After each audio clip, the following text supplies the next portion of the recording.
मोहतरम नाज़रीन, अस्सलामु अलैकुम वरहमतुल्लाहि वबरकातुहू। हक़ के मुतलाशी में एक बार फिर आप तमाम लोगों का पुरतपाक इस्तक़बाल है। आज का मौजू है शब क़दर की फ़ज़ीलत और इसकी अहमियत। चूँकि शब क़दर के ताल्लुक़ से बड़े बड़े उलमाओं ने बड़ी लंबी लंबी तकरीरें की हैं, तो मैंने सोचा ये ख़ाकसार भी शब क़दर की निस्बत से चंद फ़ज़ीलतों और इसकी अहमियतों का गुलदस्ता आप लोगों के आगे पेश करूं। चलें आगाज़ करते हैं।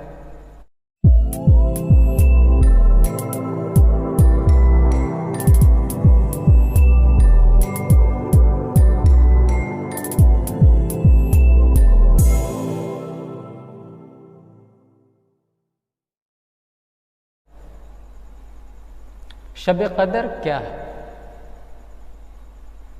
रमज़ानुल मुबारक की रातों में से एक रात शब क़दर कहलाती है।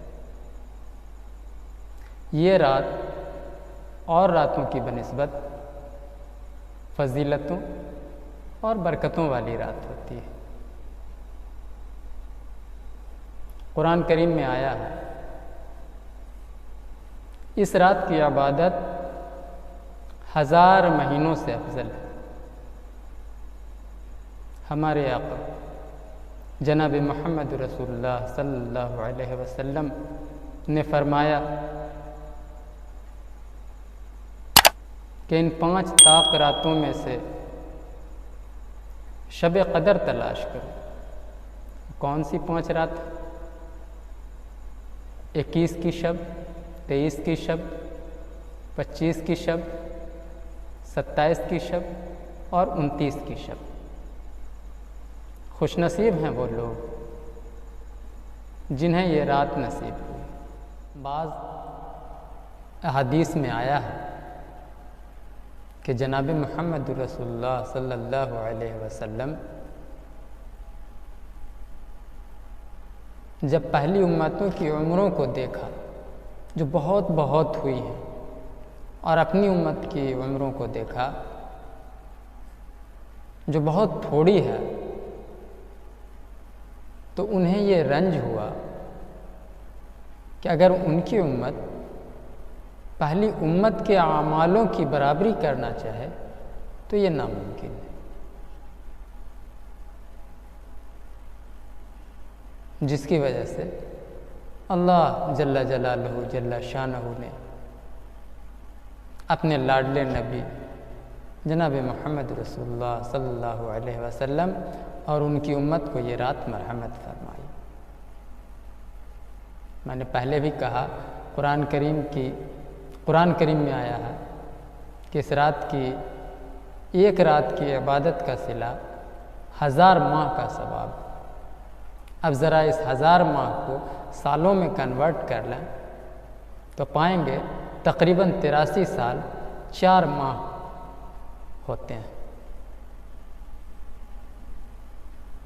तो मेरे अजीज़ों, मेरे दोस्तों, है ना फ़ज़ीलत वाली रात? इस रात की फ़ज़ीलतों में चंद एक फ़ज़ीलतें हैं जो मैं आपको बताना चाहूँगा। एक तो ये कि इसी रात में मलाइका की पैदाइश हुई। इसी रात में हज़रत आदम अलैहिस्सलातु वस्सलाम का मादा जमा होना शुरू हुआ और वो शब क़दर ही की रात थी जब जन्नत में दरख्त लगाए गए। वो शब क़दर ही की रात थी जब हज़रत ईसा इब्न मरियम अलैहिस्सलातु वस्सलाम को ज़िंदा जावेद आसमान में उठाया गया। वो शब क़दर ही की रात थी जब बनी इसराइल की तौबा कबूल हुई। और सबसे बड़ी बात कि शब क़दर ही की रात जिसमें कुरान पाक का नुज़ूल हो। आज की रात कोई मखसूस इबादत की रात नहीं है। ज़्यादा से ज़्यादा कुरान करीम की तिलावत करें, इस्तिग़फ़ार करें, आखिर शब में तहज्जुद गुजारें। और हाँ, ये है कि अगर थक जाते हैं तो थोड़ी देर आराम कर लें, मगर आराम करने की सूरत ये नहीं है कि आप सो जाएं। आराम करने की सूरत में एक दुआ है जो शब क़दर से मंसूब है, अल्लाहुम्मा इन्नका अफ़ुव्वुन तुहिब्बुल अफ़्व फ़अफ़ु अन्नी। एक बार अम्मा आयशा रज़ी अल्लाह ताला अन्हा ने हुज़ूर अक़दस सल्लल्लाहु अलैहि वसल्लम से पूछा कि कोई दुआ बता दें जो मैं शब क़दर की रात में पढ़ा करूँ। आक़ाए नामदार अहमद मुस्तफ़ा मोहम्मद मुस्तफ़ा सल्लल्लाहु अलैहि वसल्लम ने इरशाद फरमाया, आयशा ये दुआ पढ़ा करो जो मैंने अभी पढ़ा था, अल्लाहुम्मा इन्नका अफ़ुव्वुन तुहिब्बुल अफ़्व फ़अफ़ु अन्नी। और आखिर में मैं अपने नौजवानान मिल्लत और अपनी माओ बहनों से आजिज़ाना दरख्वास्त करना चाहूँगा कि आज की रात को फिजूल खुशगप्पियों में न बिताकर अल्लाह की रज़ा के लिए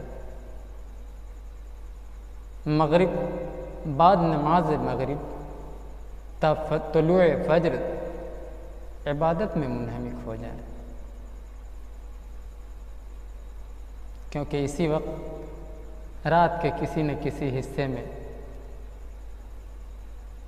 हज़रत जिब्राईल अलैहिस्सलातु वस्सलाम मलाइका के साथ ज़मीन पर उतरते हैं और तमाम उम्मत मुहम्मदिया को देखते हुए चलते हैं कि कौन इस वक्त टिकटॉक खेल रहा है, कौन इस वक्त फेसबुक खेल रहा है, कौन इस वक्त ट्विटर खेल रहा है।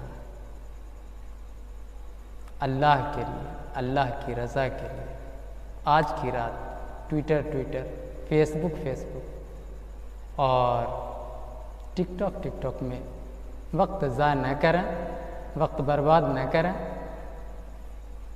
फिजूल की खुशगप्पियों में न लगे रहें, ज़्यादा से ज़्यादा इबादत करें और बाद नमाज मगरिब ता तुलूए फज्र पूरी तरह इबादत में मुनहमिक रहें। इंशाअल्लाह अज़ीज़ फ़ायदा होगा। मैं अपनी बातों को यहीं पर ख़त्म करना चाहूँगा। व आखिर दावाना अनिल हम्दुलिल्लाहि रब्बिल आलमीन।